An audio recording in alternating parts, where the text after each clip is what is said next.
We are now talking about inventories, and we know that we're dealing with a merchandising company when we deal with inventory. So the first rule of thumb that you need to digest is that inventory is an asset, and when you purchase it, it's on the asset side.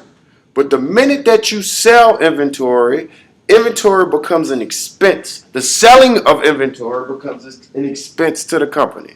So inventory is an asset once it's purchased, but once inventory is sold, an expense is created. And that's what you have to understand. And what's the name of that expense?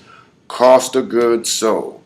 So inventory is an asset once purchased, but the minute that it becomes sold, it becomes an expense, and the name of the expense is called cost of goods sold. Now, cost of goods sold is an expense, and all expenses belong on which financial statement? The income statement. And so now that we have cost of goods sold, we are able to calculate our gross profit. So how would you calculate your gross profit on the income statement? Very simple. Our first part of this income statement is always revenue. So we will report our sales revenue. Let's assume for this example our sales revenue is $1,000 for the period. Okay? Our cost of the goods sold. Look at that name. Cost of the goods sold. One quick question, guys. Do we sell the goods at the same price that we purchase it for? No, you will not succeed in business if you said yes and keeping that particular mind frame. You cannot sell which you pay for at the same price. So obviously our cost of goods sold is the cost that we pay for, which will be lower than the actual sales revenue. So how do we calculate profit? Very easy. You take your sales revenue, which is equatable to your selling price, and you subtract what expense? Cost of goods sold. Let's assume cost of goods sold is $500. So if I take sales revenue and I subtract cost of goods sold, I'm able to calculate my what? Gross profit of $500. And so from here on out, when we sell inventory, it becomes an expense to the company. And the name of the expense is cost of goods sold.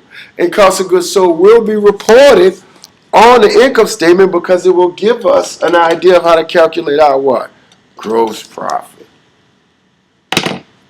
So the next thing that I'm going to talk about are the two inventory systems that you need to focus on. The two inventory systems that you need to focus on. So we have two types of inventory systems. We have the perpetual system and we have the periodic system. Hopefully you guys have been really focusing on the words. The words are everything. And in accounting, it's all about identifying the key words. You have to be able to identify the key words. Watch the series of lectures over and over again and practice on identifying key words. As of right now, we are talking about the two inventory systems. One's perpetual and periodic.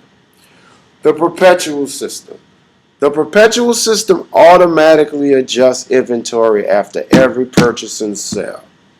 So pretty much we're talking about from an accounting perspective, within our records, within our books, within our recording phases, after every systematic purchase or sale, we make that particular adjustment. We adjust our books to make sure our inventory has the accurate amount.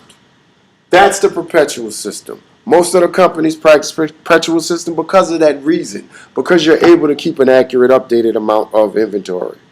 Inventory is always on the books at cost, at how much you paid for it. Very important. Write it down. Think about it. Analyze that concept that inventory is always on the books at cost, at the amount that you paid for it. Not how many units you have, but how much it cost you. Okay? So, again, that's the perpetual system. Walmart, they use the perpetual system. As soon as you buy something, boop, boop, goes to the little beeper thing, right? For lack of better words. And it starts sending signals out to everywhere. And one of the places it sends signal to is to the record keeping part of it. It updates the record keeping part of that particular cell. Okay? For inventory. Periodic system obviously does what? Periodically updates the inventory. It waits till the end of the period, right? So you could go there all day.